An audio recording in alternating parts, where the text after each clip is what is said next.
우리는 하나님께서 행하실 그 놀라운 일들을 기대합니다.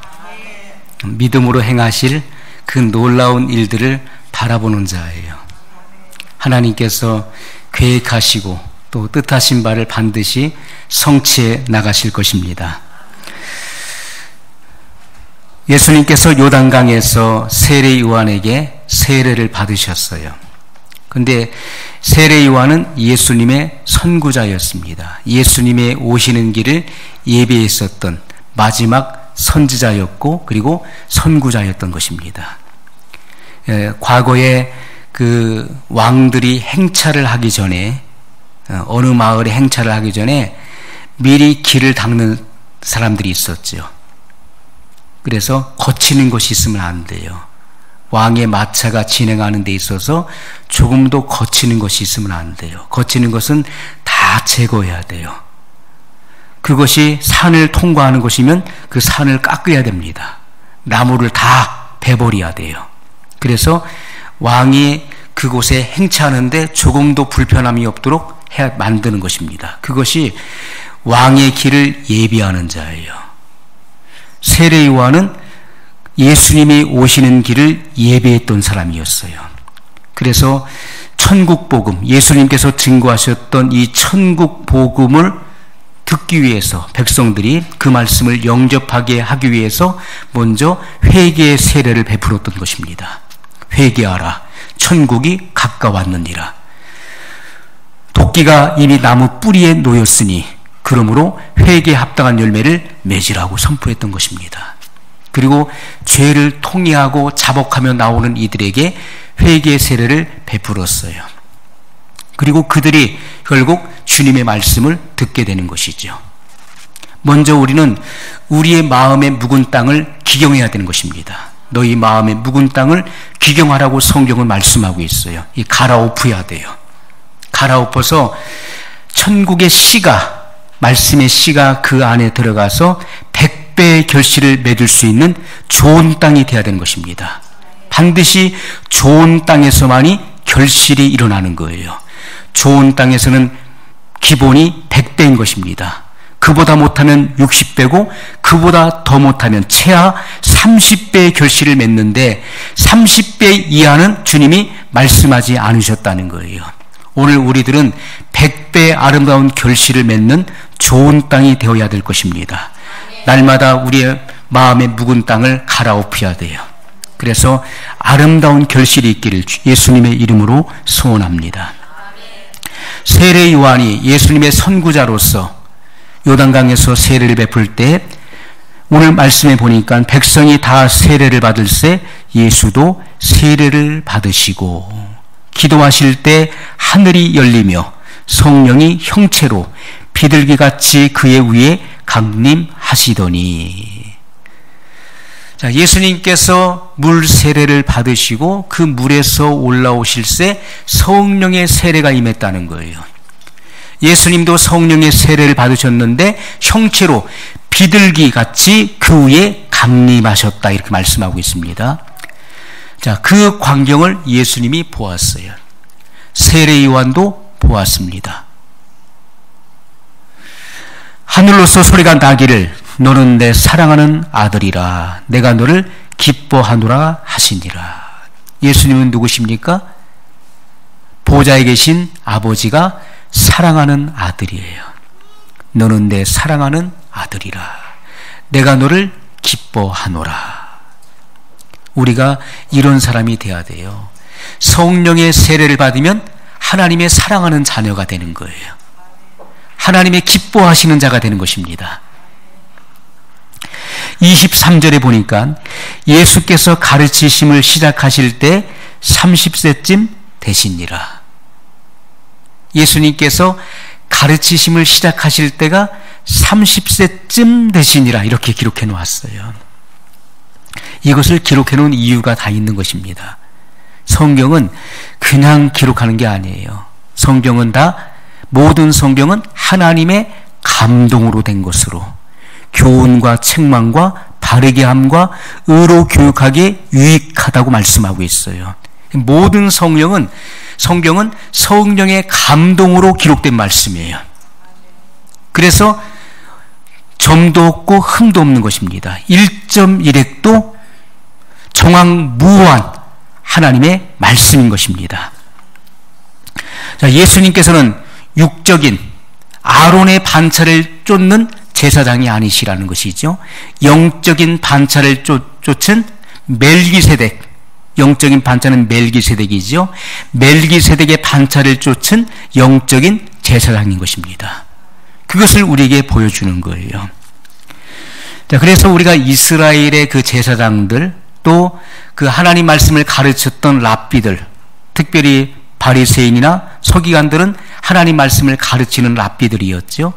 서기관의 3대 의무가 무엇입니까? 성경을 그들은 베꼈어요. 필사를 했던 것이죠. 그래서 파피루스나 가죽 종이에 성경을 필사했습니다. 그리고 그 필사한 성경을 보관했어요.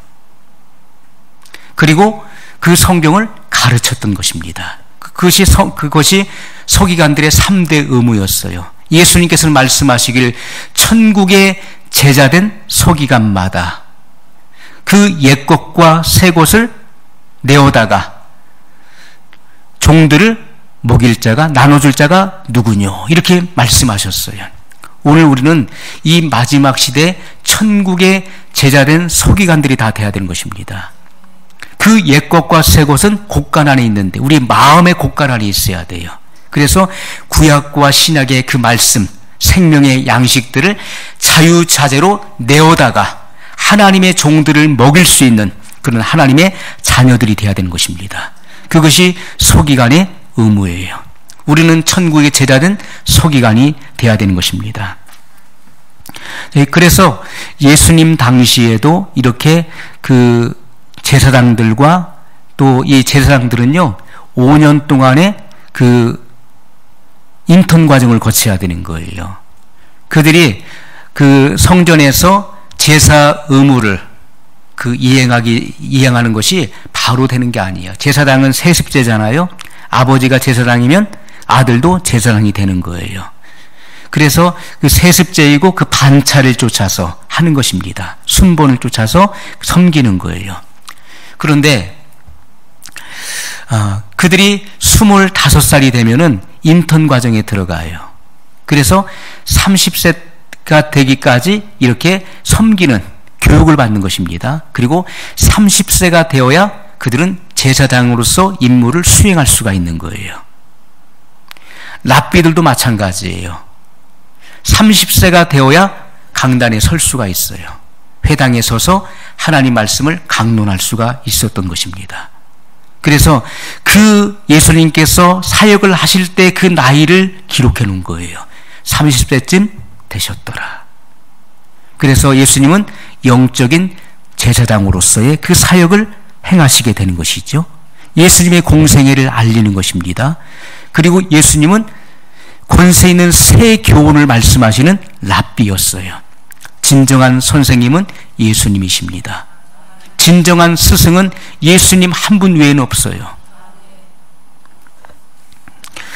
자, 그래서 여기에 이 성경에 그렇게 기록을 해 놓은 것이고요. 그리고 정확한 나이를 말하지 않고 뭐라 하겠습니까? 예수께서 가르치심을 시작할 때 30세쯤 되었더라. 30세이었더라 하지 않고 30세쯤 되었더라라고 이렇게 성경은 표현을 하고 있어요.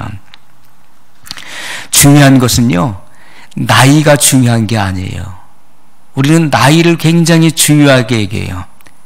시비가 붙으면은 너 몇 살이야? 라고 먼저 묻죠. 너 몇 살이야?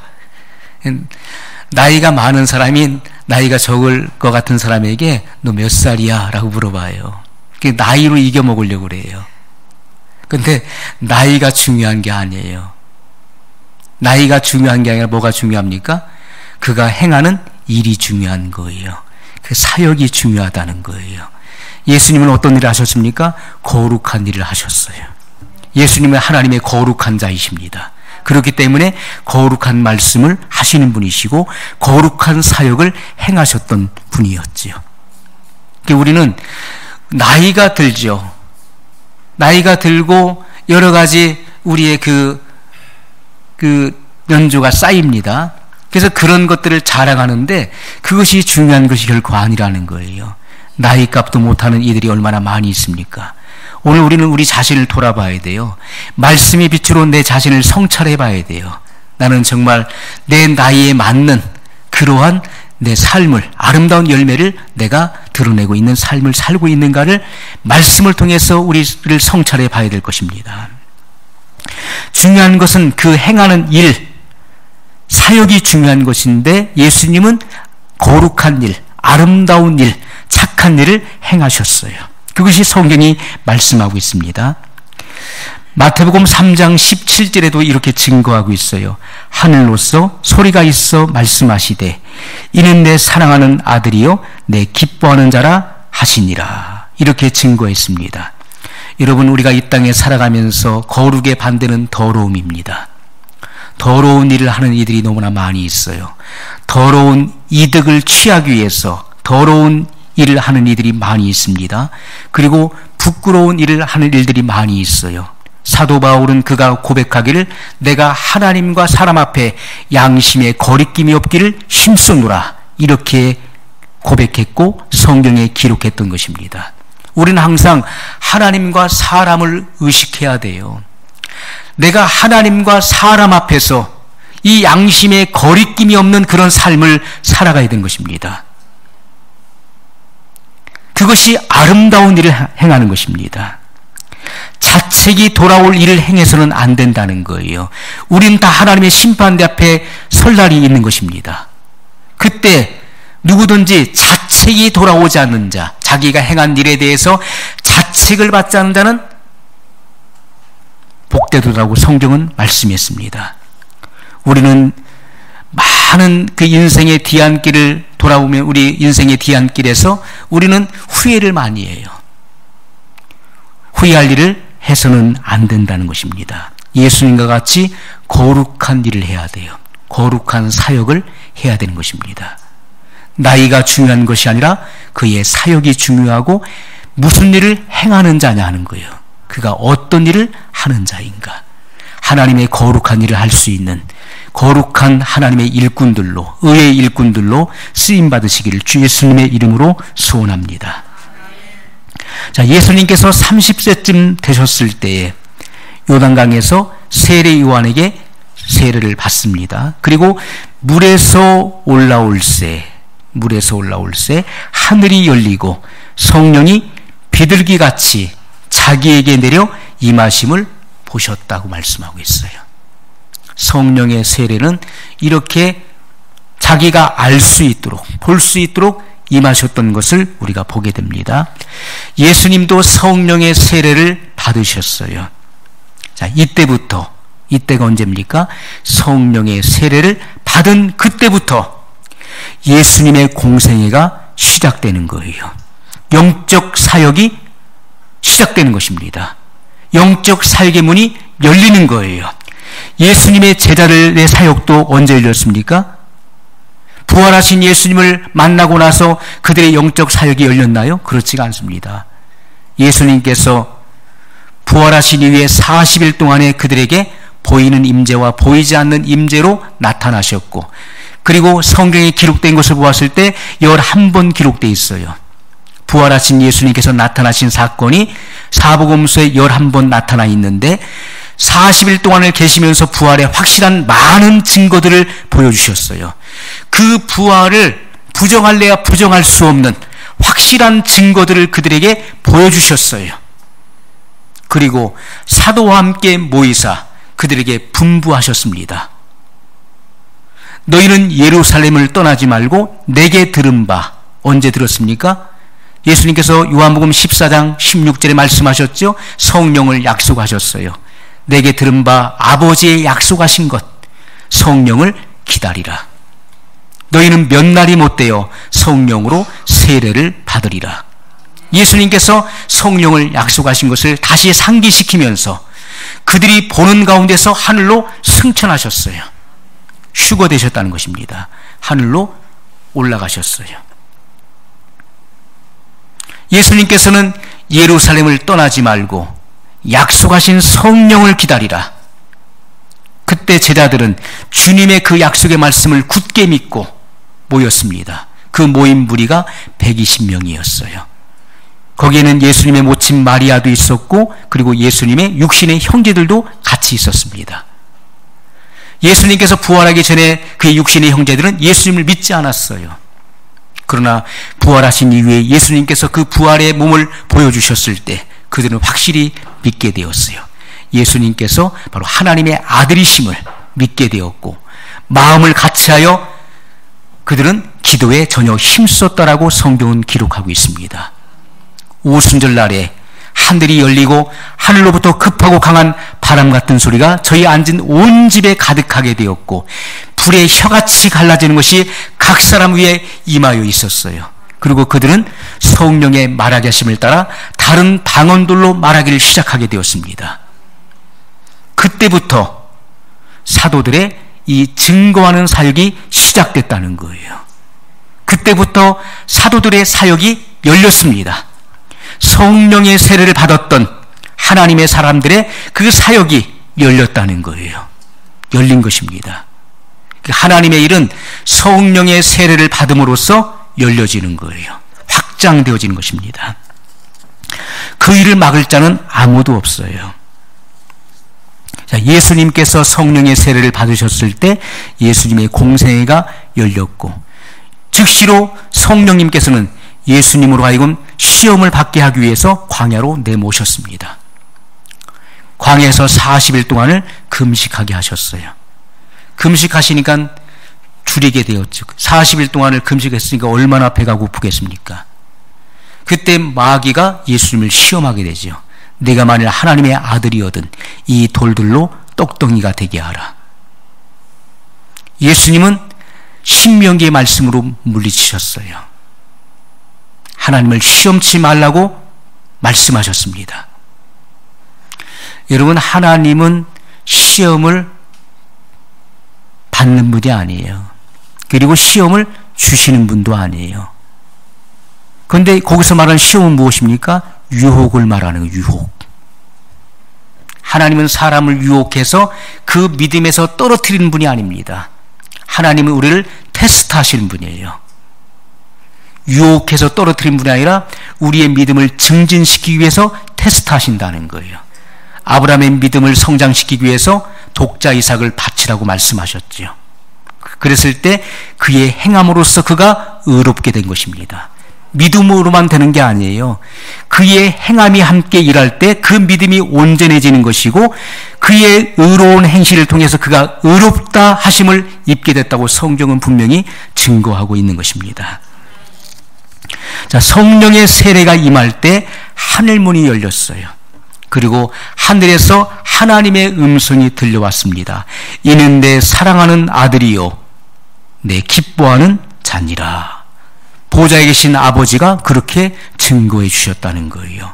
성령의 세례를 받는 사람들은 하나님께서 이렇게 너는 내 사랑하는 아들이요 나의 기뻐하는 자니라 그렇게 증거해 주시는 거예요.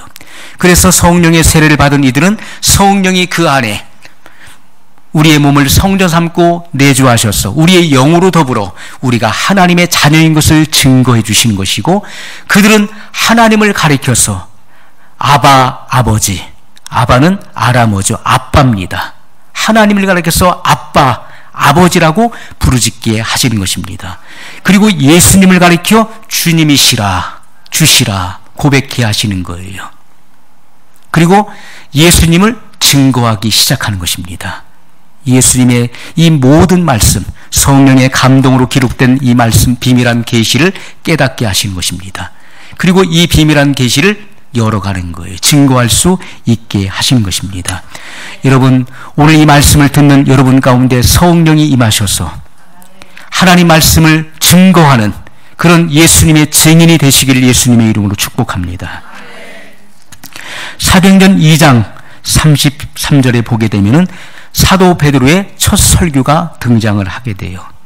이 설교는요, 오순절 날에 마가의 다락방에서 성령의 세례를 받은 직후에 시작되는 거예요. 사도 베드로가 성령의 충만함을 받았을 때 그때 디아스포라 됐었던 세계 각국에 흩어졌던 유대인들이 그 절기를 지키기 위해, 오순절을 지키기 위해서 예루살렘에 모였습니다. 물론 이 사도행전에 나오는 거기에 그 천하 각국에 있었던 유대인들, 거기에는 16나라에 흩어졌던 유대인들이 나오고, 그건 대표성이죠. 천하 각국에 흩어졌던, 디아스포라에 있었던 그 유대인들이 절기를 지키기 위해서 모였다가 성령의 강림을 통해서 다른 방언으로 말하는 것을 듣고 보고 들으면서 그들이 뭐라고 합니까? 어떤 이는 저들이 세술에 취하였다. 그때는 낮이었습니다. 이 한 대낮에 저들이 술에 취했다. 그렇지 않고서는 이렇게 할 수가 없다. 어떤 이들은 그럽니다. 저들이 다 갈릴리 사람들이 아니냐. 갈릴리 사람을 언급했어요. 갈릴리 사람들은요, 갈릴리는 촌동네잖아요. 배움이 없는 사람들, 공부를 제대로 못한 가방끈이 짧은 사람들이에요. 저 무식한 사람들, 또 대부분의 어부 출신들인데 저들이 언제 이런 언어를 배워서 우리의 난곳 방언으로 말을 하는고, 그리고 저들이 어떻게 하나님의 그 큰 일을 말하는고, 그 놀라움과 기이함에 그들은 말을 잃었습니다. 이게 어찌된 일이냐, 어찌된 일이냐. 그때 사도 베드로가 이 설교를 하기 시작하는 것입니다. 하나님이 오른손으로 예수를 높이심에 그가 약속하신 성령을 아버지께 받아서 너희 보고 듣는 이것을 부어주셨느니라. 너희가 십자가에 못 박아 죽인 그 나사렛 예수께서 바로 하나님의 아들이셨다. 그분께서 하나님의 어린 양으로 이 땅에 오셔서 인류의 모든 죄를 짊어지시고 구속을 이루시고 부활하셔서 하늘로 승천하셨고, 그분이 아버지께로부터 성령을 받아서 오늘 우리에게 이 성령을 부어주신 것이다. 너희가 지금 그것을 보고 듣고 있는 것이다. 이렇게 증거했다는 것입니다. 여러분, 세례 요한은 예수님에 대해서 그렇게 증거했습니다. 나는 물로 너에게 세례를 베풀거니와 내 뒤에 오시는 이는 나보다 능력이 많으시니 그는 불과 성령으로 세례를 주실 것이요. 예수님은 물로 세례를 베푸시는 분이 아니십니다. 예수님은 불과 성령으로 세례를 베푸시는 분이시라고 말씀하고 있어요. 불 세례가 나옵니다. 그 불은 정화시키는 불이에요. 더러움을 소멸시킵니다. 다 태워버리는 거예요. 죄를, 모든 더러운 죄악을 태워버리고, 그 죄를 어떻게 합니까? 우리 속에 있는 모든 죄의 근성을 다 없애버리시는 것입니다. 죄의 본성을 없애버려요. 하나님은 소멸하는 불이심이라. 소멸시키는 불이라는 거예요. 그 말씀의 불을 의미하는 것이고 성령의 불을 의미하는 것입니다. 주님은 성령의 세례를 베푸심으로 성령의 세례를 받은 자들은 하나님의 아들의 명분을 얻게 되는 것이고 하나님의 자녀라 일컬음을 얻게 되는 것입니다. 그들이 바로 하나님의 자녀, 빛의 아들들이에요. 그들이 하나님의 나라를 이어받을 후사들이고 그리스도와 함께한 후사인 것입니다. 성경은 우리에게 그것을 증거하고 있는 것이죠. 자, 베드로가 오순절날 성령의 세례를 받고 하나님의 비밀한 복음을 즉시로 증거하게 되는 거예요. 베드로가 성령 세례 받기 전에는요, 이런 복음을 증거할 수가 없었어요. 부활하신 예수님을 만나기 전까지 그는 두려움과 공포 속에 떨고 있었던 자였어요. 예수님이 십자가에 못 박으실 때 그는 그 현장에 나타나지도 않았어요. 그는 집 안에 갇혀 있었어요. 부활하신 예수님을 2번 만나고서도 그는 물고기 잡으러 갔던 사람이었어요. 3번째 예수님께서 디바라 바닷가에서 만나셨고 그에게 내가 나를 사랑하느냐고 3번 물으셨어요. 그리고 그에게 말씀하신 것이 무엇입니까? 시몬아, 내가 젊어서는 스스로 띠띠우고 내가 원하는 것으로 갔거니와 그러나 이후로부터는 그렇게 되지 않을 것이다. 이제부터는 남이 내가 원치 않은 곳으로 데려갈 것이고 결국 내 양팔을 벌리리라. 이것은 시몬 베드로가 어떠한 죽음으로 하나님께 영광을 돌릴 것을 예언하셨던 것이지요. 결국 그는 십자가에 못 박혀 죽었습니다. 문헌에 의하면은 그가 거꾸로 십자가에 못 박혀 죽었다고 그러죠. 그래서 눈에서, 귀에서, 코에서, 입에서 피를 다 쏟았다고 그러죠. 나 같은 사람이 어떻게 예수님과 똑같이 십자가에 못 박아 죽을 수 있느냐? 나를 거꾸로 못 박아달라. 문헌에 그렇게 나와 있다는 것이죠. 그래서 겸손하게 십자가에 거꾸로 못 박혀서 그렇게 죽었다는 거예요. 내 양팔을 벌리리니 주님의 예언의 말씀대로 그대로 되었어요. 그는 하나님께 영광을 돌렸습니다. 성령의 세례를 받고 나니까 예수님께서 공생애 동안에 하셨던 그 모든 비밀한 계시가 깨달아졌어요. 그러나 진리의 성령이 오시면 내가 너에게 말한 모든 것을 가르치시고 생각나게 하시라 하는 그 예언이 성취된 것입니다. 성령의 강림을 통해서 그 말씀이 이루어졌어요. 그래서 베드로는 확신을 가지고 이 말씀을 증거하게 됐던 것입니다. 성령의 세례를 받은 사람은 천국의 비밀을 깨닫게 되고 그것을 증거하게 된다는 것이죠. 여러분, 예수님께서 공생의 기간 동안에 하신 사역이 무엇인가를 보세요. 요단강에서 물세례를 받으시고 물에서 올라올 때 성령의 세례를 받으시고 이 성령의 세례를 받고 난 이후에 예수님께서 하신 사역을 성경은 분명히 기록하고 있습니다. 첫 번째 하신 일이 무엇입니까? 누가복음 8장 1절에 보니까 이후에 예수께서 각 성과 촌에 두루 다니시며 하나님의 나라를 반포하시며, 두루 퍼뜨렸다는 것이죠. 반포하시며 그 복음을 전하실새 12 제자가 함께 하였고. 자, 예수님께서는 성령 세례 받으신 이후에 각 성과 촌에 두루 다니면서 복음을 증거하셨다는 거예요. 하나님 나라의 비밀을 증거하셨어요. 요한복음 3장 34절에 이렇게 증거하고 있습니다. 하나님의 보내신 이는 하나님의 말씀을 하나니. 하나님의 보내심을 받은 사람은요, 하나님 말씀을 하는 거예요. 이는 하나님이 성령을 한량없이 주심이니라. 예수님은 성령을 한량없이 받은 분이에요. 보좌에 계신 아버지께서 예수님에게 성령을 한량없이 주셨어요. 언제요? 요단강에서 올라오실새, 물에서 올라오실새 성령이 비둘기 형체로 임하시면서 그때 성령을 한량없이 부어주신 것입니다. 자, 그래서 예수님께서 하나님으로부터 보냄을 받으셔서 하나님의 말씀을 하시는데 이 말씀이 바로 성령을 한량없이 받으셨기 때문에 이 말씀을 증거할 수 있었다는 것입니다. 예수님이 증거하신 복음이 바로 천국 복음이에요. 하나님의 나라의 일을 말씀하셨다는 것이죠. 성경은 그것을 우리에게 분명히 증거하고 있습니다. 마태복음 24장 14절에 예수님께서 그렇게 제자들에게 말씀하셨어요. 이 천국 복음이 모든 민족에게 증거되기 위하여 온 세상에 전파되리니 그제야 끝이 오리라. 예수님이 증거하셨던 이 천국 복음, 뭡니까?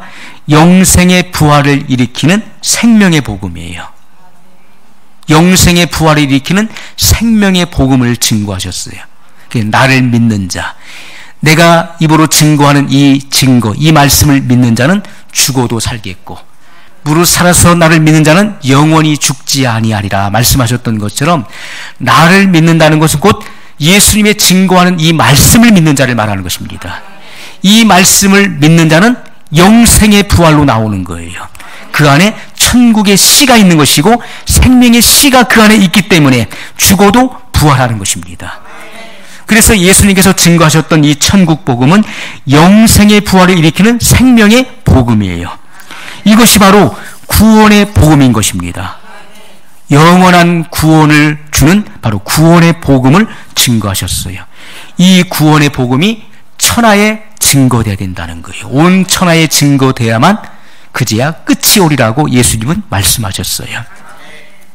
자, 예수님께서 이 땅에 오셨을 때 율법 아래에 있는 자들을 속량하시기 위해서 율법 아래 나셨어요. 그래서 예수님은 율법의 일을 다 행하셨던 것입니다. 그 율법의 의무를 다 행하셨어요. 그리고 30세쯤 되었을 때 요단강에서 세례 요한에게 침례를 받으시고 물에서 올라오실 때 성령이 임하셨다는 것을 말씀했어요. 그때부터 성령이 임하셨을 때부터 하나님 나라의 복음을 증거하시고 그리고 세상 죄를 짊어지시고 십자가의 길을 가셨다는 것입니다. 결국 예수님은 어디를 향해 갔습니까? 십자가를 향해 가신 거예요. 그때부터. 주님의 그 목표는요, 인류의 죄를 속량하기 위해서, 인류의 모든 죄를 대속하기 위해서 오셨기 때문에 십자가의 길을 가시는 거예요. 그 십자가를 푯대로 해서 가시는 것입니다. 예수님의 죽으심이 없이는 부활도 없는 거예요. 그래서 예수님이 부활하기 위해서는 반드시 그 죽음을 통과해야 되는 거예요. 그래서 나는 받을 세례가 있다라고 말씀하셨어요. 내가 땅에 불을 던지러 왔노니 이 불이 붙기까지 나의 답답함이 오죽하겠느냐. 그러나 내게는 받을 세례가 있다. 그 세례가 뭡니까? 고난의 세례, 죽음의 세례를 의미하는 거예요. 내가 십자가에 죽고 부활해서 부활한 이후에 승천해서 하나님 보좌로 돌아가야만 너에게 보혜사 성령이 임할 것이다. 그때 예수님의 이 말씀이 성취되는 거예요. 내가 땅에 불을 던지러 왔노니. 오순절날에 제자들에게 이 불이 붙은 거예요. 성령의 불이 붙었죠. 불은 어떻습니까? 태우는 속성을 가지고 있는 거예요. 번지는 것이 불, 번지죠. 그래서 닿는 곳마다 다 태워요.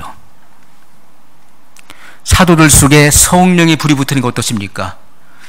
그가 증거하는 곳에 불이 붙는 거예요. 막 옮겨 붙는 거예요.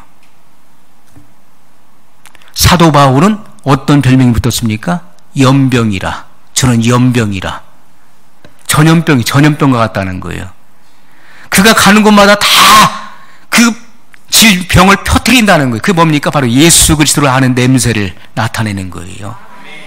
예수 그리스도와 똑같은 사람을 다 만들어낸다는 거예요. 저는 연병이라. 우리가 이 세상에서 그런 말을 드려야 돼요. 그런데 우리는 더러운 질병을 퍼뜨리는 것이 아니라 예수 그리스도의 생명을 전염시키는 자예요. 생명을 전염시켜요. 그의 거룩함을 전염시키는 자가 돼야 되는 것입니다. 이 세상을 변화시키는 거예요. 여러분, 예수님의 죽음이 없이는 부활이 있을 수 없는 거예요. 그래서 예수님께서 십자가에 죽으시고 인류의 죄를 대속하기 위해 십자가에 죽으시고 부활의 첫 열매로 나오시는 거예요. 예수님께서 부활의 첫 열매로 나오셔서 승천하신 이후에 성령을 보내주심으로 성령을 받은 자들은 뭐로 나옵니까? 성령의 처음 익은 열매로 나오는 거예요. 그들이 하나님의 아들들이에요. 그들이 휴거되는 것입니다.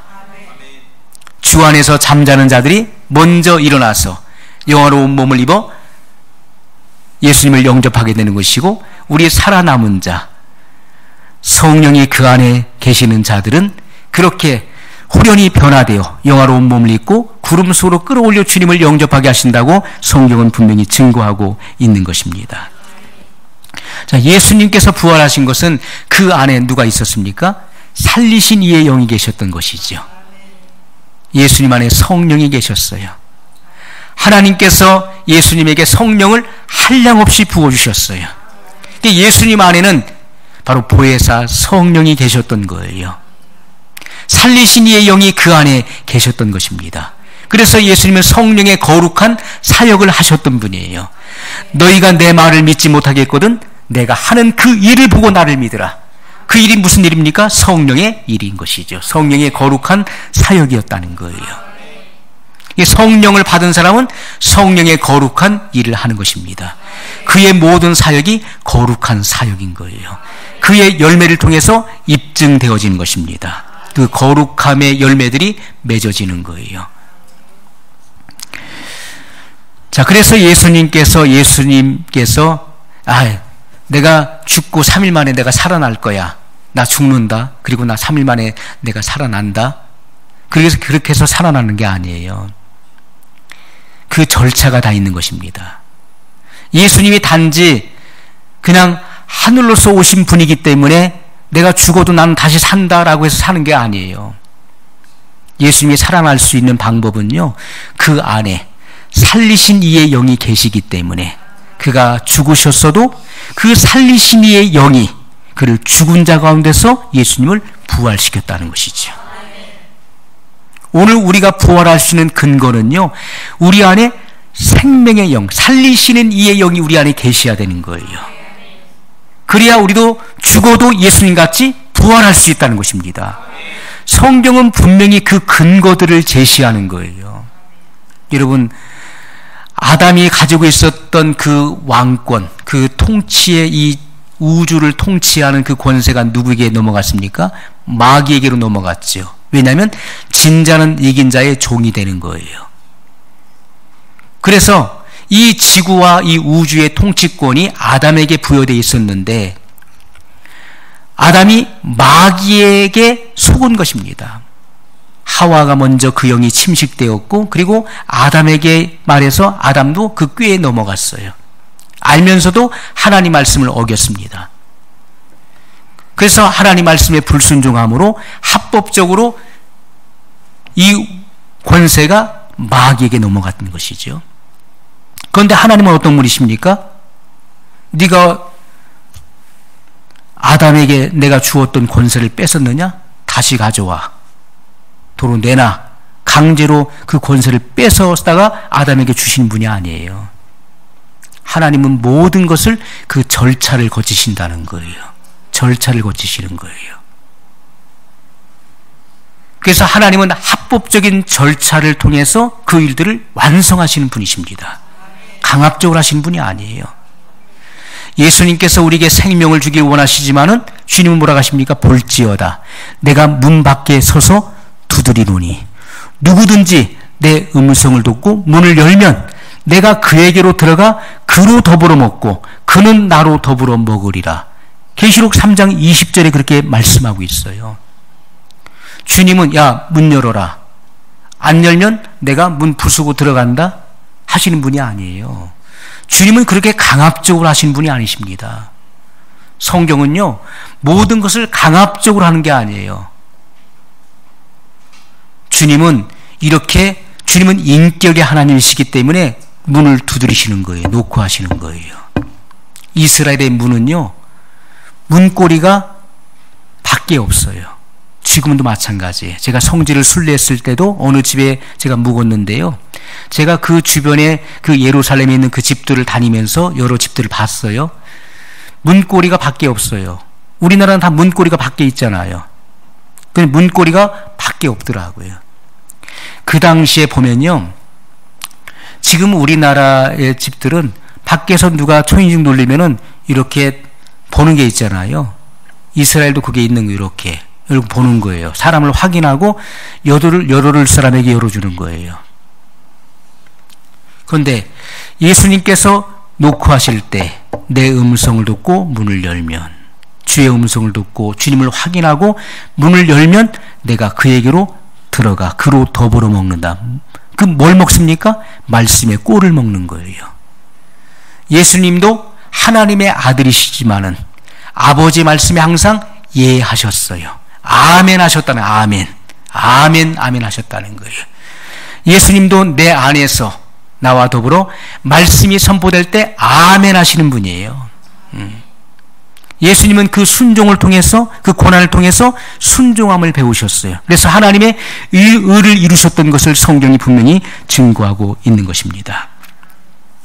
자, 예수님께서는 합법적인 절차를 통해서 모든 일들을 진행해 가시는 거예요.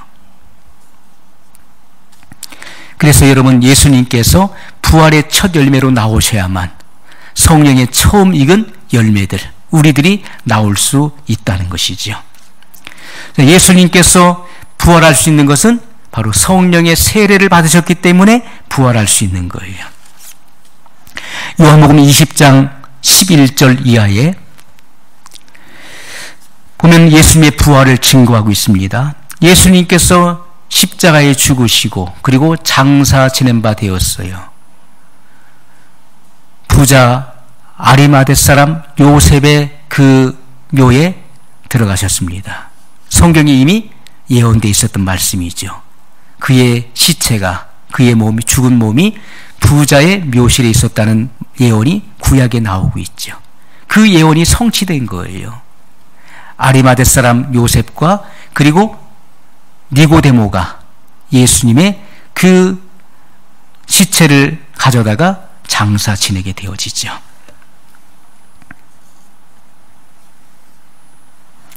자, 그런데 예수님께서 이제 죽으시고 사흘째 되던 날, 자, 제3일째 되던 날, 이른 아침에 막달라 마리아가 예수님의 시체에 향품을 바르기 위해서 그 무덤에 가게 되었습니다.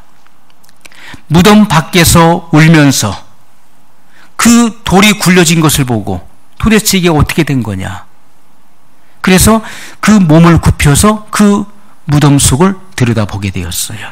거기 보니까 흰옷 입은 두 천사가 있었는데 하나는 예수님의 머리 있는 곳, 하나는 예수님의 발이 있는 곳에 앉아 있었어요.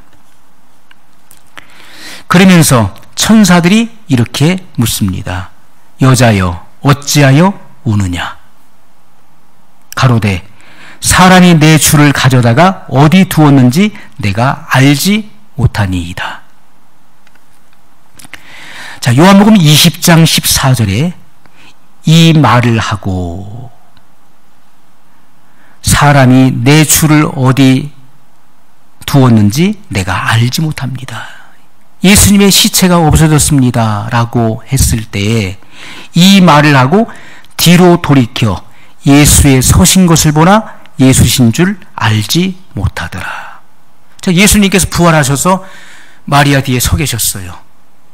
예수님과 마주쳤는데 예수신 줄 알지 못했다는 거예요. 자, 마리아는 예수님을 보고도 몰라봤어요. 자, 요한복음 20장 15절에 예수께서 가라사대 여자여 어찌하여 울며 누구를 찾느냐. 마리아는 그가 동산직인 줄 알고 동산을 지키는 관리인인 줄 알고 이렇게 말합니다. 주여 당신이 옮겨갔거든 어디 두었는지 내게 이르소서. 그리하면 내가 가져가리이다. 자, 이때까지도 예수님인지 몰라요. 자, 그런데 이 마리아, 이 막달라 마리아는 과거에 7 귀신 들렸던 여인이었죠. 그래서 깨끗함을 받았던 사람이었어요. 그때부터 예수님의 제자가 되어서 주님을 쫓았던 12제자가 아니라 예수님의 제자들은요 12제자도 있었고 70인 제자도 있었고 또 예수님을 가까이서 따랐던 제자들이 있었던 거예요. 그때부터 예수님을 전적으로 따랐던, 예수님을 사랑했었던 제자였는데 사람이 죽으면요 무거워요. 무겁잖아요. 축 늘어져서. 살아있는 사람은요 이렇게 누워서 손을 이렇게 등에 이게 허리에 넣으면요 이게 들어가 이렇게 떠요. 그런데 죽으면 바닥에 붙어요. 축 늘어져서. 그리고 시체를 들면 굉장히 무거워요. 그런데 이 연약한 여인이 그가 동산직인 줄 알고 당신이 가져갔거든 내게 주소서 내가 가져가리이다. 그 예수님의 그 시체를 메고 가겠다는 거예요. 헌신적인 여인이 예수님을 사랑하는 그 여인이에요. 오늘 우리는 이러한 주님을 사랑하는 마음이 넘쳐야 주님을 사랑하는 마음. 주님을 사랑하는 사람은 그 사랑의 행위가 나오는 거예요. 예수님이 죽으셨어도 내가 가져가리이다. 그 시신을 내게 주소서라고 간청했어요. 그때 그 순간 요한복음 20장 16절에 예수께서 마리아야 이렇게 말씀해요. 마리아야. 눈물이 안 나오시나요? 저는 얼마나 울었는지 몰라요. 이 말씀 읽으면서. 이렇게 헌신적이고 주님을 사랑하는 자에게 예수님께서 드디어 자기를 나타내시는 거예요. 마리아야. 그 부르시니까 마리아가 돌이켜 히브리 말로 라보니요. 선생님. 이렇게 고백하게 되는 거예요. 마리아는 예수님의 음성을 듣고 예수님을 알아보았어요. 마리아야. 그 사랑의 음성, 그 부드러운 음성을 듣게 된 거예요.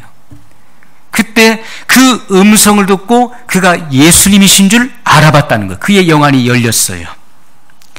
요한복음 10장 27절에 이렇게 증거하고 있습니다. 내 양은 내 음성을 들으며 나는 저희를 알며 저희는 나를 따르느니라. 양은 목자의 음성을 알아듣는 거예요. 분별한다는 거예요. 분별해. 다른 양, 다른 목자가 이리 오라고 하면 안 가요. 절대 안 갑니다. 야, 내가 좋은 거 줄게. 내 사탕 줄게. 이리 와. 안 가요. 그러나 진짜 목자가 와서 이리 오라고 하면 가는 거예요. 내 양은 내 음성을 들으며 나는 저희를 알며 저희는 나를 따르느니라. 뭘 따라요? 말씀을 따르는 거예요. 그 목자의 음성을 듣고 따르는 것이지요. 예수님께서 부활하신 몸, 부활의 몸은 영과 육체가 결합된, 영과 육체가 합쳐진, 살과 뼈가 있는, 그러나 죽지 아니할 몸이고 영생하는 몸을 얻게 된 거예요. 시공을 초월하는 그런 영화로운 몸을 얻게 된 것입니다. 예수님께서 이 신령한 몸, 부활의 몸으로 나오셨을 때 눈으로 보고서도 몰랐지만은, 왜요? 예수님께서 살아계실 때 그 몸과 부활의 몸은 달랐다는 것이죠. 그러나 그의 음성은 변함이 없어요. 마리아야. 그 음성을 들을 때 그는 예수신 줄 알아보았다는 것입니다. 누가복음 24장 13절 이하에 보면은 그 엠마오로 내려가는 엠마오 도상의 두 제자를 보여주고 있어요. 아마 그들은 그 70인 제자 중에 두 사람이었을 것입니다. 그들이 가면서 시리에 빠져서 서로 대화를 나누며 가고 계실 때 예수님께서 그들 가운데 나타나셔서 너희가 무슨 일로 이렇게 서로 근심하며 이야기를 하느냐라고 했을 때 그들이 뭐라고 합니까? 이상하게 생각해요. 아니, 지금 그늘에 있었던 일을 당신이 어떻게 예루살렘에 우고하면서 그 일을 혼자 모릅니까? 나사렛 예수님, 우리가 그분이 메시아인 줄 알고 우리가 그분을 쫓았는데 그분이 힘없이 로마 군병들에 의해서 잡혀서 고난받고 죽으셨다는 거예요. 그런데 죽은 것으로 끝난 것이 아니라 어떤 여자들의 말에 의하면 그가 살아나셨다는 거예요. 그리고 천사들의 말을 들었다는 거예요. 도대체 이것이 어떻게 된 일인지를 우리는 모르겠다는 거지요. 그때 예수님께서 이 어리석고 더디 믿는 자들이요 하면서 모세와 선지자의 모든 기록된 말씀들을 그들에게 가르쳐줘요. 그리고 주막에 이르렀을 때 예수님께서 더 이상 같이 가려고 하는 것 같지 않으니까 간청해서 오늘 밤 우리와 함께 유하사이다. 그리고 우리에게 이 말씀을 가르쳐 주십시오. 예수님께서 거기서 성찬에 떡을 떼시는 거예요. 하늘을 우러러 축사하시고 성찬에 떡을 떼어 주실 때 그들의 눈이 열려요. 그리고 예수신 줄 알아보는 거예요. 그때 예수님은 보이지 않는 거예요. 그때 그들이 뭘 생각합니까? 우리가 올 때, 맞아, 올 때 그분의 말씀을 들을 때 우리의 마음이 뜨겁지 아니하더냐. 그러면서 그 시로 바로 일어나서 그들이 예루살렘으로 다시 돌아갑니다. 가서 보니까 이미 예수님을 목격한 이들, 제자들이 그 부활의 증거를 하고 있는 거예요. 그래서 이들도 거기에 합세해서 우리도 예수님을 만났다. 그것을 증거하게 됩니다. 여러분, 우리가 이 떡은 뭘 의미합니까? 하늘을 우러러 떡을 떼어 주실 때 이 떡은 바로 예수님의 살을 의미하는 바로 생명의 말씀인 것이죠. 이 말씀을 통해서 우리는 분별하게 되는 거예요. 말씀을 통해서. 말씀을 듣고 우리는 분별할 수 있어야 돼요. 이것이 하나님께로부터 온 말씀인지 아니면 다른 곳으로부터 온 말씀인지를 분별할 수 있어야 돼요. 내 양은 내 음성을 듣고 나를 따른다고 분명히 말씀했습니다. 여러분, 하나님의 자녀이기 때문에 예수님의 음성을 듣는 거예요. 하나님의 자녀들은 주님을 따르는 것입니다. 그분의 말씀을 따르는 거예요. 그래서 반드시 하나님의 자녀들은 겸손과 순종의 열매들로 나와야 되는 것입니다. 그것이 주님을 따르는 자들의, 주님의 사랑받는 양들의 열매인 것입니다. 오늘 이러한 아름다운 삶의 모습이 저와 여러분의 삶 속에서 풍성하게 맺어지시기를 예수님의 이름으로 소원합니다. 우리 기도하겠습니다.